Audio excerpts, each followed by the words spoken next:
As of today po, talagang si Macy talagang ginagawa yung paraan. Wala pang nagkaguli. 0-0 pala, 0-0. So, ano na siya. Then dito is, dahil nga, talagang lahat ng Argentinian, very supportive sila sa, football. So, kahit yung mga police po ay nasa loob, so pinag-iingat ang bawat mamamayan kasi may time po na siyempre hindi natin masabi na magkaroon po ng pagnanakaw, gano'n kasi minsan yung bahay walang tao kasi nag-andon sa ibang bahay, gano'n kasi nga kumbaga walang nag-watch sa labas. Tapos sa politics naman po, nakakalungkot kasi yun nga, hindi talaga full support yung mundial. So, hindi, yung president ng Argentina ay parang ayaw niya ng may ayaw siya, kaya ayun. So, hindi siya very supportive po. Okay. Ma'am Jacqueline, siguro para po sa mga karagdagan, ano po ng mga katanungan, ipapasa po kita sa atin po mga kapatid na himpilan para mabigyan din po sila ng pagkakataon na matanong din po kayo sa mga kaganapan mula po dyan sa inyo po nasasakupan. Unahin na lamang po natin dyan po sa atin pong kalapit na rehiyon sa parte po nila Bombo Marvin sa Bombo Radio Tuguegarao. Bombo Marvin, ang iyo po mga katanungan mula naman kay Ma'am Jacqueline, go ahead. Yes, thank you so much, Bombo Laimi, at good morning kay Ma'am Jacqueline. So, Ma'am, nabanggit mo kasi kanina na medyo ang Pangulo ng Argentina ay hindi ganun kasuportado sa team ng Argentina dito sa FIFA World Cup 2026. So, paano kayo ito din pinaghandaan din ng mga atleta, ng mga manlalaro? Actually po since primary elementary yung mga manlalaro, talagang hinahanda na po sila sa football. So kumbaga meron talaga sila every week po mayroon silang campaign, meron silang naglalaro talaga sila. So ipinaghahanda talaga sila ng AFA. AFA yung tawag nila dito sa nagmamanage ng football team. So as of now po, yun nga, dahil, di ba si Messi is 39 na siya, so last niya na paglaro. So, pero mostly talaga sa kanila ay pinaghahanda mula bata hanggang ngayon. So, yes, ma'am. Kasi ito ay ito ba yung talagang pinakapangunahin na laro ng Argentina? Kasi kung titignan po natin yung records ay pangatlong 3 times na nanalo na iuwi ng Argentina yung kampyonato dito sa FIFA World Cup na ito, ma'am. Yes po, 3 times po, sir. Yes, 3 times. So pag nanalo sila today, pang-apat na po siya. Sige, anyway, thank you so much po, ma'am. Siguro iba pang mga katanungan so ay ibabato ng ating pong mga sister stations. Back to you, Bombo Laimi. Have a nice day po. Marvin. Ma'am Jacqueline, tungo naman po tayo dyan po sa parte po ng Bombo Radio Kawayan kay Bombo Princess para po sa kanya po mga katanungan. Bombo Princess, magandang umaga. Go ahead. Yes, so po, magandang umaga yung atin hong pagbate sa atin hong Bombo International Desk Correspondent. Magandang umaga po. Mga sister station. Eto na lamang po siguro, Ma'am Jacqueline, regarding naman ho dito sa game, kasi talagang eto matitindi. Eto nga pong naglalaro po sa mga pagkakataong ito. Pero just in case po na manalo ang Argentina, ano po yung ina-expect po natin na way of celebration naman diyan po sa may Argentina, knowing na binabanggit na po kanina na hindi po ganun kasuportado ang government, or eto suportado naman ho siguro pero hindi lamang po medyo nafe-feel ng ating mga kababayan or ng mga tao po dyan sa Argentina, ma'am. So, just in case na manalo ho ang Argentina, paano po yung pamamaraan possible ng celebration naman po? So, once na manalo po sila today, so pagkatapos ng games, ngayon, mga 6:20, mga ganon, kasi as of now po, talagang 0-0 pa.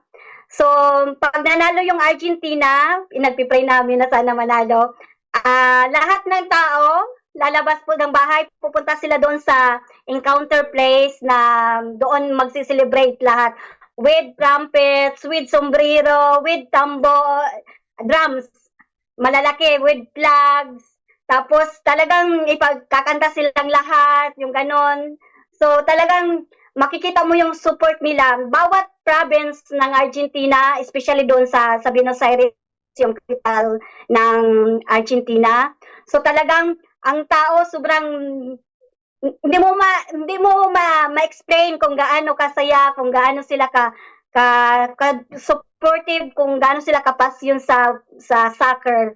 Ganon. Talagang mahahawa ka. So even mga bata, in any age po ma'am, may talagang sumusuporta rin sa mga players mo natin or talagang Yes. nakatutok po sa mga Yes pagkakataon po. dito nga po sa FIFA World Cup Championship na rin ho. Yes. Yes po, kasi kahit tanungin mo yung mga bata, alam nila kung kailan nanalo ang unang pagkakatao, kung anong year nanalo, sino yung mga manlalaro, alam ng mga bata. Yes po. Pero dito ho ma'am, nababanggit po ninyo na meron na pong naka-prepare na mga sombrero, yung mga tambol.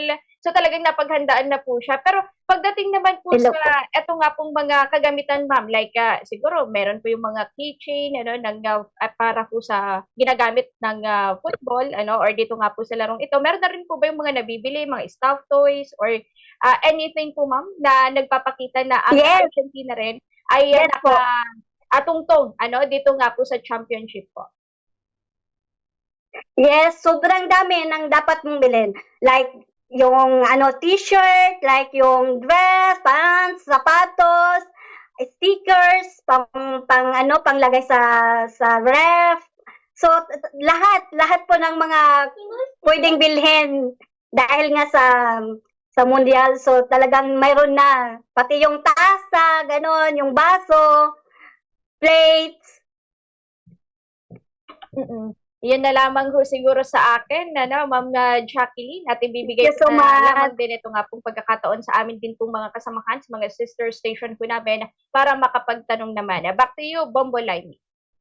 Maraming salamat, Thank Bombo you. Princess. Ma'am Jacqueline, after po dyan sa Region 2, tungo naman po tayo dyan po sa parte po ng Bicol. At para pa sa mga karagdagang katanungan, tunguhan natin si Bombo Kier mula po sa Bombo Radyo Naga. Bombo Kier, magandang umaga. Ang mga katanungan mo naman mula kay Ma'am Jacqueline, please go ahead. Alright, maraming salamat, Bombo Laime. Magandang umaga and good morning po. Ma'am Good morning Jacqueline, po. Liado Good morning po, sir. Radyo Naga. So Ma'am Jacqueline, I have only 2 or 3 questions. Una, Ma'am, Okay. pwede nyo bang ilarawan sa amin gaano po ba ka-supportive or ka-excited yung mga tao dyan kapag halimbawa nananalo ang Argentina sa ganitong mga event sa FIFA? And gaano ba sila ka-disappointed? Kasi kahapon nakausap ko din yung aming Bombo International News correspondent sa England. Though third place sila, pero dinibdib ng mga tao doon yung pagkatalo kasi gusto nila manalo yung team knowing na third place pa yon. Pero dito sa Argentina, Ma'am Jacqueline, gaano ba sila ka-supportive if ever na ganito nga may event tapos kung manalo pa, and gaano naman sila ka-disappointing pag halimbawa hindi pinalad, Ma'am Jacqueline? As of now po, 100%. Yung support nila sa team, sa mga players. At saka ngayon po, as in shutdown yung buong Argentina. Walang tao sa labas, as in tahimik yung lugar kasi nga nanonood ngayon kasi 'di ba naglalaro pa. So then ayun, pag natalo naman, tanggap naman nila kasi yun nga, it's all about sports. So at least naka-second ganon. So okay lang naman, pero syempre nakakalungkot, pero okay lang naman, wala namang problema. So at least yung mga tao pa rin, magpapiesta. Okay po, yun. And ito, Ma'am Jacqueline, just to follow up po, ngayon ay 0-0 pa yung score. Pwede ba naming Yes malaman, po. Ma'am, ano ang score prediction nyo dito? And ano ba sa tingin nyo, Ma'am, yung lamang or advantage ng Argentina sa Spain, Ma'am Jacqueline?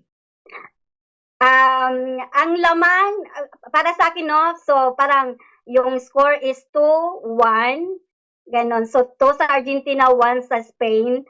So, then yung lamang naman sa Argentina is, kasi nga, parang pag-apat na po, pag nanalo po sila today, so pang-apat na po yun na nanalo sila. So, yung kakaanuhan lang kasi ano nga yung kakaibahan lang kasi yun nga sa yung Spain is may mga bagong players tapos mga bata pa, not unlike sa Argentina kasi the whole year last 2022 yung buong team yun pa rin yun, walang pinagkaiba.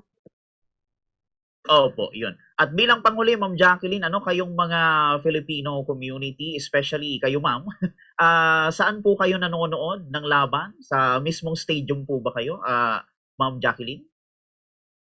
Hindi po kasi yung laban ay nasa New York, USA. So nanonood kami sa TV sa bahay namin with friend. So ayun. Okay. Pero nagbigay po ako ng isang video kay Ma'am Lair na galing kuha ng isang friend namin na isang referee ng Football International kasi andun siya nanonood ngayon. So nag-send siya ng video sa mama niya. So sinend ng mama niya sa akin para makita namin at dyan din sa atin. Okay. With that, maraming salamat po, Ma'am Jacqueline. So, balik sa'yo, Bombo Laime. You're welcome po. Okay, thank you so much, Bombo Kier. Ma'am Jacqueline, isa pa po sa atin pong kapatid na himpilan ang magbibigay ng kanya pong katanungan. This time, tunguhan naman po natin sa may parte po ng Bombo Radyo Legazpi kay Bombo Eman. Bombo Eman, good morning. Sa mga katanungan mo with Ma'am Jacqueline, go ahead. Yes, good morning, Bombo Laimi. Good morning rin sa ating mga kapatid. Good morning po. Yun, and syempre sa ating Bombo International News Correspondent, Ma'am Jacqueline, ayan, good morning and magandang gabi Good sa morning inyo dyan, Argentina. Thank you. Gabi na, pala, okay. So, unahin ko lang, Ma'am Jacqueline, kasi I have alos 3 din, pero kung masagot na rin within the, okay na. Pero unahin ko muna dito, Ma'am Jacqueline, kasi nabanggit mo kanina yung regarding sa parte bakit hindi supportive yung Argentinian government.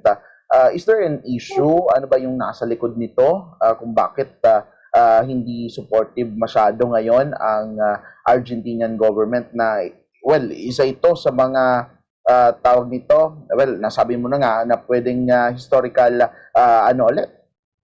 win Yes. ng Argentina team, ika-apat kung sakali, lalo na't international sporting event ito, Ma'am Jacqueline. Oh, yes po. And so yung yung president ngayon, so hindi ko lang po alam kung bakit hindi talaga sila very supportive sa laban ngayon. So kasi nung last week parang nagsalita si Messi about sa kahirapan na nangyayari dito sa yung iba na nagugutuman, yung ganon. So napakinggan ng president ng Argentine yung sinabi ni Messi. So parang nag-ano siya yung hindi niya nagustuhan yung sinabi ni Messi sa message niya. So then talaga hindi naman talaga sila very supportive kasi yun nga iba talaga pag yung tawag dito nung time ni Cristina Kirchner, so talagang siya very supportive sa mga players, pero as of now talagang yun lang, nakakalungkot niya po kasi di ba yung about nga sa England, talagang marami siyang sinasabi about negative sa mga players. Alright. Okay, ma'am. Pero still, pero may aasahan ba tayo coming from the public or also siguro sa mismong lugar kung saan mismo ang team, pinaka-headquarters ng team, parang kahit manalo man sa kampyonato, sa matalo, still a win for Argentina. Ma'am, may parang team's welcome pa rin na inaasahan. Announcement coming from the Yes po. team. Yes po, sir. Pag nanalo po sila today, lahat ng mga tao ng buong Argentina so magpipiesta. Then pag bumalik yung mga Argentinian players from United States, so mayroong karavanas ulit sa Buenos Aires. Okay. So, apo, ma'am, ano ito? Asahan natin dito, ma'am, lastly siguro, sa part ng security, well, kumusta rin yung, kumbaga, kasi nasabi ninyo na magsisilabasan maya-maya, whether matalo manalo, still a win for Argentina, pero mas maganda talaga yung manalo eh. Yes. Ano? Ma'am, so, alas, Yes, po. kumusta yung security and also rin, ano ba ito, duration ng kasiyahan, weeks, ano ba, ma'am? Yung kasi, ayun, so, talagang, halimbawa, mahabang pila, mahaba. So, pag nag-ano ka, sasakyan ka, kailangan kailangan maglakad ka ng mahaba bago makarating doon sa place ng encounter place ng mga tao para magpiesta. So, no. And then, ano po, so may mga pulis naman po that time habang nagpipiesta. So, kontrolado naman po. Okay. And yun, ma'am. Yung iba, Thank you, ma'am. yung iba Oo. umaakyat po eh. Po. Okay. Thank you. And siguro sa Thank mga you so iba pang... much. Yes, ma'am? Yes, sige po, ma'am. Ano po? Okay. Ayun, thank you, wala. Ma'am Jacqueline, Hello. again sa mga pagsagot ng ating Thank question. you so much And po. siguro, sa mga other may katanungan pang dagdag, back to you, Bomba Laimi.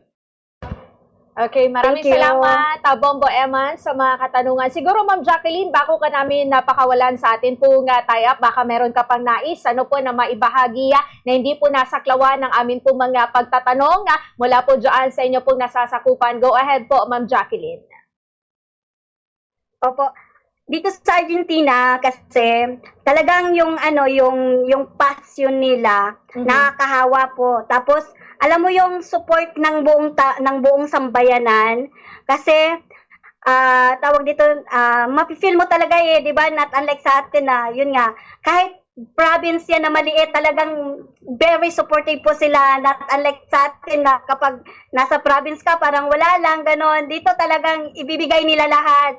Tapos, yung mga tao, sila ay more on, nag-aasado sila, yung parang barbecue, tapos mag-invite ng mga friends, yung ganon. Tapos, di ba, not unlike sa ibang Europe countries, na halimbawa, pag gusto mo pag may friend ka, hoy, bukas, kailangan magkape tayo, ganon. Di ba, sa ibang Europe countries kasi, talagang, hindi instant na, sige, magkape tayo bukas. Sa kanila talaga magbibigay sila ng date na, o pupunta ka sa isang bahay, ganon, magtitimbre ka, papapasukin ka kagad, not unlike pag sa ibang bansa na, na hindi ganon. Dito talagang welcome ka, buong. Anyway, Ma'am Jacqueline, maraming salamat po sa oras at pagkakataon na kami po ay napaunlakan po ninyo para kayo po ay makapanayam po natin at makasama dito po sa atin po mga palatuntunan. In line nga po dito po sa FIFA World Cup po natin. From time to time, balikan ka na lamang po namin, Ma'am Jacqueline. Muli, maraming salamat. Regards na lamang sa mga kababayan po natin dyan. God bless po, Ma'am Jacqueline. Ciao!